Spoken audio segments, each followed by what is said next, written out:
बीते वित्तीय वर्ष यानी 2019-20 के दौरान सरकार का वास्तविक ग्रॉस डायरेक्ट टैक्स कलेक्शन 4.92% कम होकर 12.33 लाख करोड़ रुपये रह गया।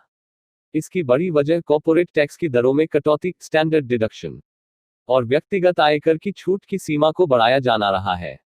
इनकम टैक्स विभाग ने रविवार को जानकारी दी कि अगर व्यक्तिगत आयकर और कॉर्पोरेट आयकर को पुरानी दरों से वसूला जाता तो वित्तीय वर्ष 2019-20 के दौरान ग्रॉस डायरेक्ट टैक्स कलेक्शन के 8% बढ़कर 14.01 लाख करोड़ रुपये होता।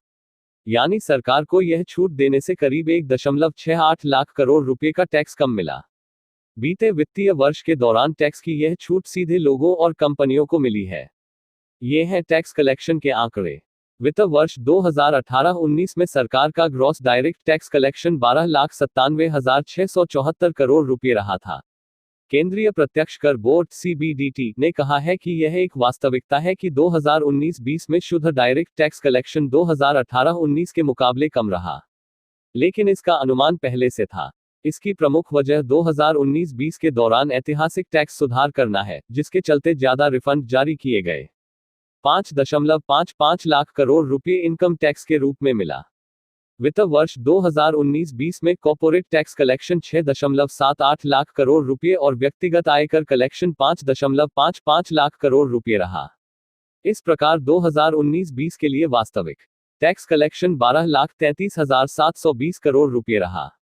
वित्त वर्ष के दौरान कॉर्पोरेट कर की दर में कटौती से टैक्स कलेक्शन में 1.45 लाख करोड़ रुपये की कमी आई। वहीं व्यक्तिगत आयकर की छूट सीमा 5 लाख रुपये तक बढ़ाने और स्टैंडर्ड डिडक्शन की सीमा 50,000 रुपये तक बढ़ाने से भी 23,200 करोड़ रुपये कम टैक्स कलेक्शन हो पाया। यदि यह नहीं हुआ होता तो 2019-20 में corporate tax collection 8.23 lakh crore रुपये और व्यक्तिगत आयकर कलेक्शन 5.78 लाख करोड़ रुपये होता। इस तरह gross direct tax collection 14.01 lakh crore रुपये होता, जो 2018-19 के मुकाबले 8.03% अधिक होता। वित्त वर्ष 2019-20 में प्रचलित मूल्य पर देश की सकल घरेलू उत्पाद (GDP) वृद्धि दर 7.20% रही। वित्त वर्ष 2019-20 में CBDT ने 1.84 लाख करोड़ रुपये के कर रिफंड जारी किए। यह 2018-19 के 1.61 लाख करोड़ रुपये के मुकाबले 14% अधिक रहे।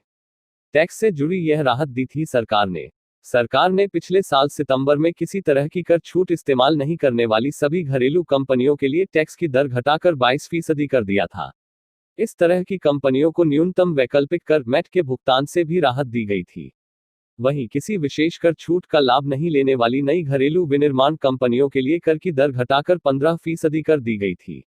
इन्हें भी MAT से छूट दी गई थी, जबकि MAT के तहत कर छूटों का लाभ उठाकर कर भुगतान करने वाली कंपनियों के लिए MAT की दर भी 18.5% से घटाकर 15% कर दी गई।